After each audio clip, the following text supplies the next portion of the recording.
Welcome to the Awakening Women podcast. I'm your host, Leanne Oaten, and for almost a decade, I have been a transformation coach and therapist. This podcast is all about lifting the veil of consciousness and awakening to the truth. It is also about helping you to raise the bar in all areas of your life and relationships by starting with you. If you're ready to take back your personal power and reclaim your life, you have come to the right place. I'm so glad that you're here, so let's get started with today's episode. So many of you here, probably all of you, are still in the relationship that is literally destroying you because you think on some level that you can turn this person and who they have shown you that they are into what it is that you want in the relationship. And part of the healing and awakening journey is getting to a level of acceptance that number one, the reality of the situation. Number two is telling yourself the truth.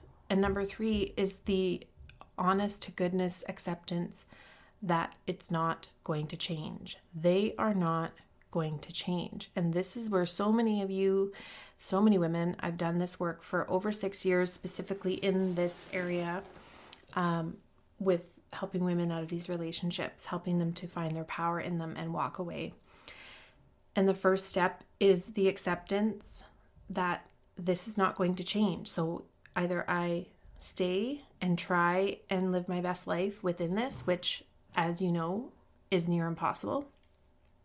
As hard as you might try, it's impossible. You try everything, you jump through hoops, you try to be better, you try to be what they need, you read more books, you do go to more therapy, and nothing ever changes. So you know that that is your reality. And so what I want to chat with you about today is based on a post I made on Instagram about you can't have a healthy relationship with someone who, and I'm going to go over those points so that you can really get clear.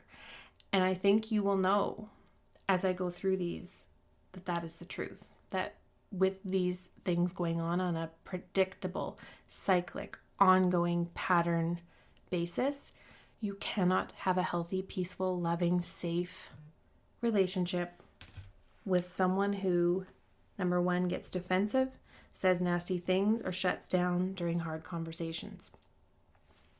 So think about every time you've tried to have a conversation or bring up an issue and where it goes. It goes into crazy making. And I was having this talk with my daughters the other day, and it's just such a simplistic thing, but we're made to think that arguing and fighting and getting nasty and crying and being miserable in a relationship is just normal. No.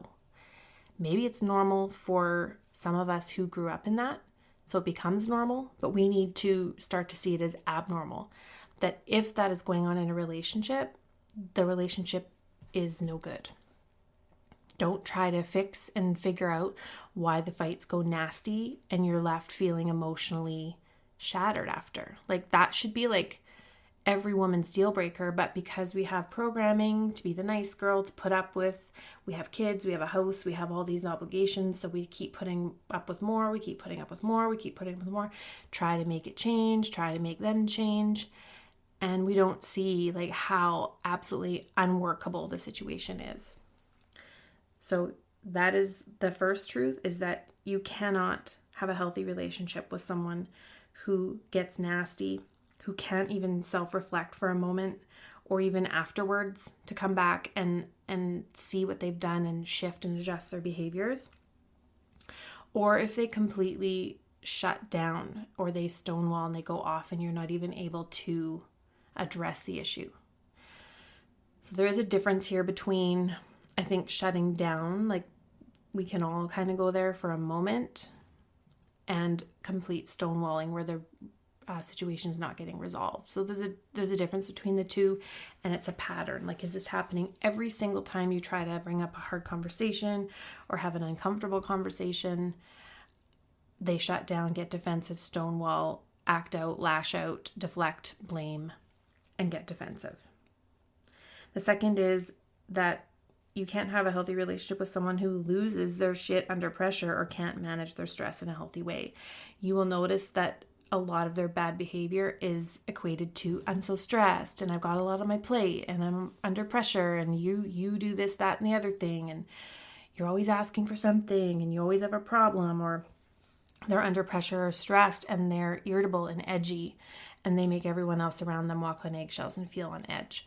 That is unacceptable. So when you're in a relationship with someone, the idea is, yes, we can both have bad days. We can both have stress. Life is hard sometimes. A lot of times it's hard. We're all dealing with something, but it's each of our responsibility to own our own shit. Go see a therapist, go work it out, go run it out, go bike it out. I don't care what you do, but don't come back and put that shit on me. And that's where I come from.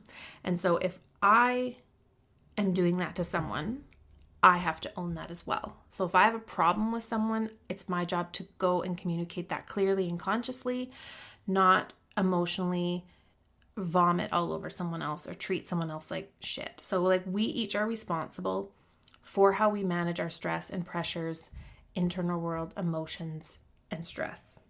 And so never tolerate abuse and mistreatment and chalk it up to they're stressed. They have a lot on their plate. Their childhood traumas. Please. We are each responsible for our own inner work and not shitting all over our loved ones when we're having a bad day. Not okay. We can all have a bad day. We can all ask for space. We can all have less capacity, but there's no excuse for someone to ever take their stress out on you and harm you in any way. So that's the other piece. And the third is you can never have a healthy relationship with someone that thinks everyone else is the problem. If I think everyone else is the problem in all of the things that go wrong in my life, I can't grow. I stay the same. I don't get to expand and evolve and transform myself. So in actuality, I think a lot of us can agree here, my tendency is to go, what have I done wrong? Like, where's my part in this? I just automatically do that. So it can be to a fault. Where if I have a problem with something someone is doing, my tendency is to go, am I doing this too? Like, do I do this to that person too? So if it's like a friendship, for instance, like if I have a grievance or something that's bothering me, I first check in. I'm like, where am I doing this? Is there anywhere inside of me that I'm doing this and this is being mirrored to me, or they're feeling similar because I'm not doing it? So it's kind of just turned into this standstill. Same with any relationship or work relationship.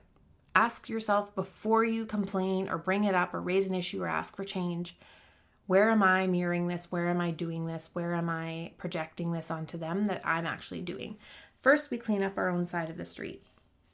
But when you're with someone who has mental illness, such as high narcissism or NPD, or any other severe psychological issue, we'll call it, we're not diagnosing anyone, but when you're seeing severe mental illness, such as narcissism that comes out in abusive behavior, they think everyone else is the problem. They're not the problem. They're not the one that needs therapy. They don't need to learn about anything. They don't need to grow. It's you who's the problem. Like, you're the one that has the issue. Everyone else is fine. You're the one that's unhappy. You're the one that has the issues. Have you ever heard that? Does that sound familiar? It's never, oh, how am I contributing to this? You're the one that has a low sex drive. You don't like sex. You're asexual. You're frigid. You're this, you're that. You're on your period. You're going through a hard time. This is all because of you.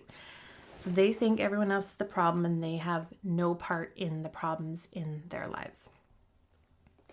And the next reason why you can't have a healthy relationship with someone is that they can't take feedback and apply it to create change. So the first, and it goes back to one of my first points there, they can't take feedback because they go right into defending, deflecting, blaming, and stonewalling to not take accountability. So someone that can't take feedback, even if it's uncomfortable, even if they don't agree with it, even if they don't like it, even if it's triggering for them, a healthy person can take it all in and maybe have a hard time with it, but they can go back and reflect on it, give it more thought, and then they apply it to change what they're doing or not doing. Doesn't mean it's instantaneous, right? We can't expect perfection from any of us, from ourselves or anyone else.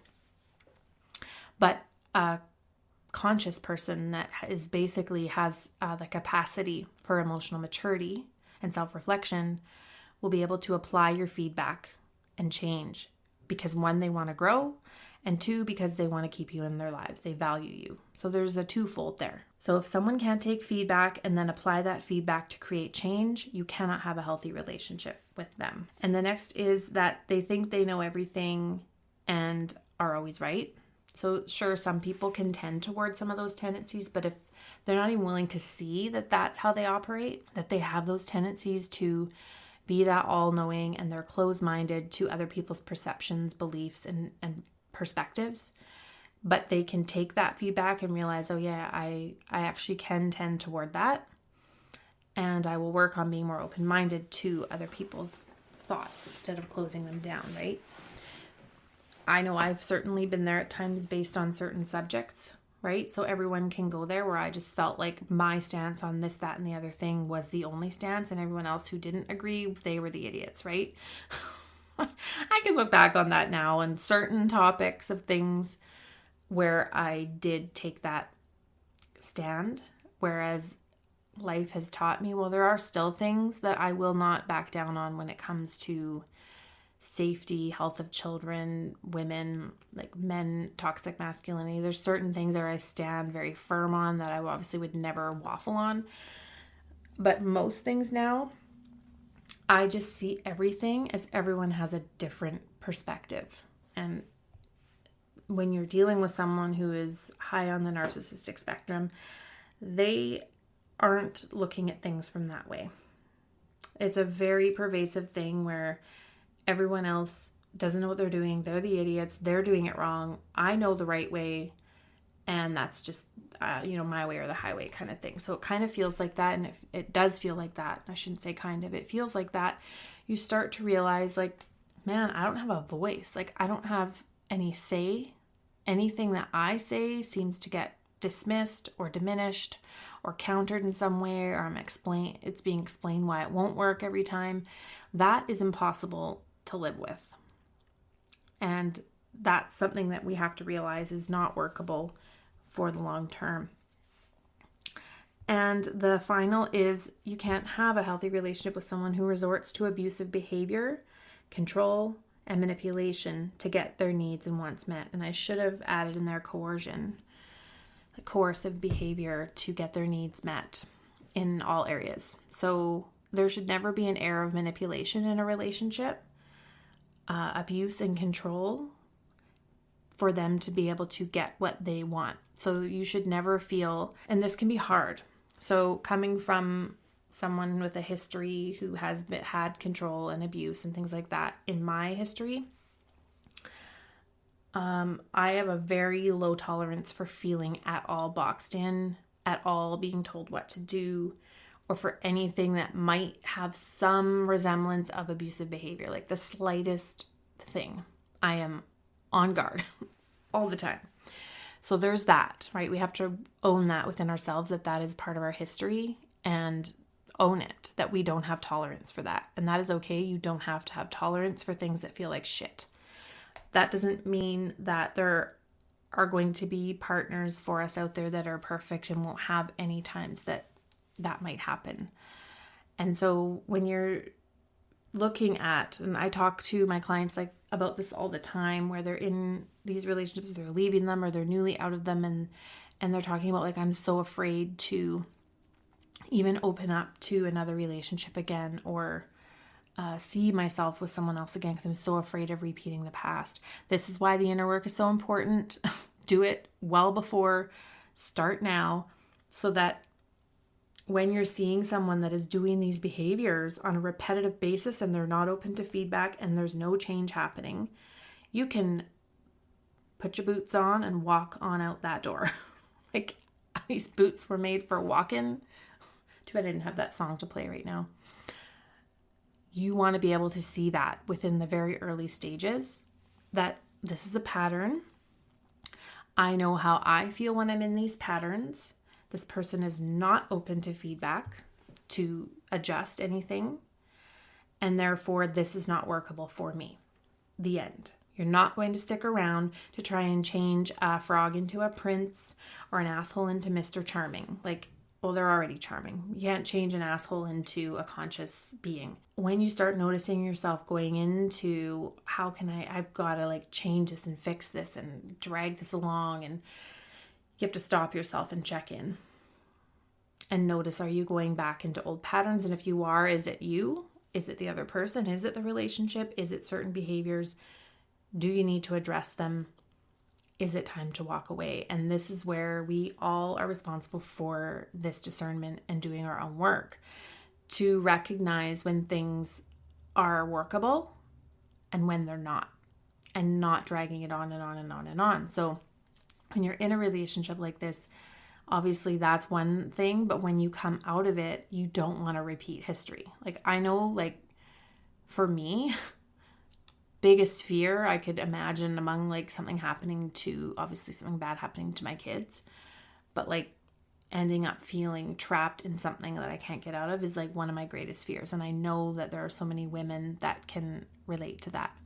And so that's why you do the inner work. And that's why you do things to protect yourself. And you know what to look for. And you know what feels good and what doesn't. You know how to communicate things and express. And you know what to watch for in someone that is not healthy, that is not someone you can work with and create a healthy situation in life with. So that's why doing your own inner work to know and spot these things is key, and to stop normalizing bullshit. Stop normalizing abuse. Stop normalizing manipulation and control, and be able to see it for what it really is. I wanted to add some of the comments below this post because I did ask for anyone to add anything I might have missed. And obviously, you ladies that follow me and listen here have so much insight and things that I didn't even think about in the post. And of course, Instagram posts can only be so long.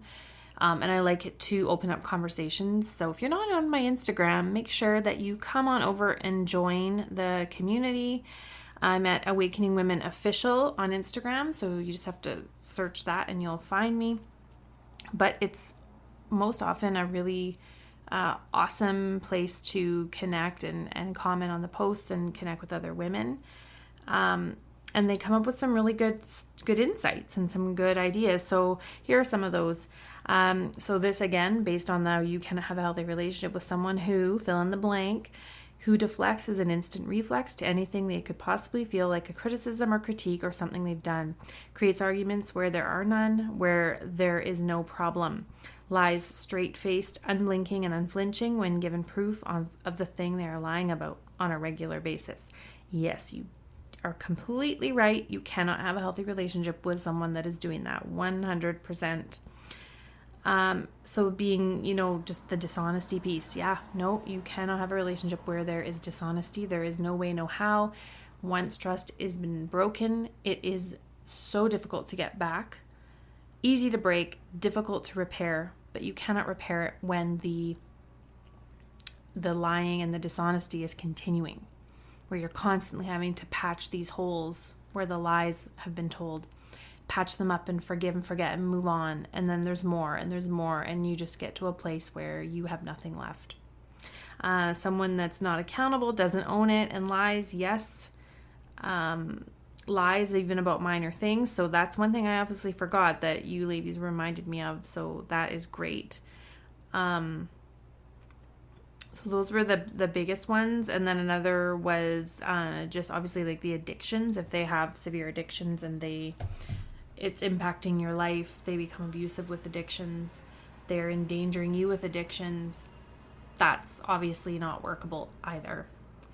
And so I think, if you can give yourself some time to fill in the blank with this, even to develop your own wisdom, because that is where you're going to grow and learn to prevent yourself from getting sucked into another bad situation, because you're going to know the things that are not working in your current relationship or that have not worked in the one you've left, if you've left, so that I cannot have a healthy relationship and be happy and healthy and at peace with someone who does blank.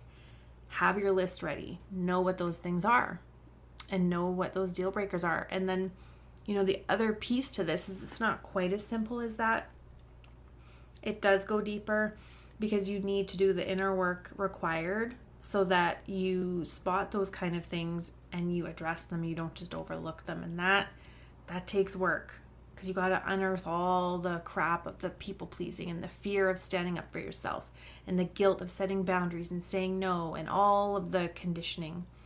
It takes work to get there, but you will get there when you actually are focused on self and you are putting yourself first. So I hope this episode has been helpful for you and has given you some clarity, and I will talk with you again soon. Bye for now. Thanks so much for tuning into this episode of the Awakening Women podcast. If you love this show and it has served you and helped you on your journey, please take a moment right now and leave a rating and review in iTunes and Spotify. If you'd like more daily content, videos, and inspiration, come on over and join me at Awakening Women Support Official over on Instagram, where we can connect and you can continue your transformation and growth journey. And I'll see you online. Take care.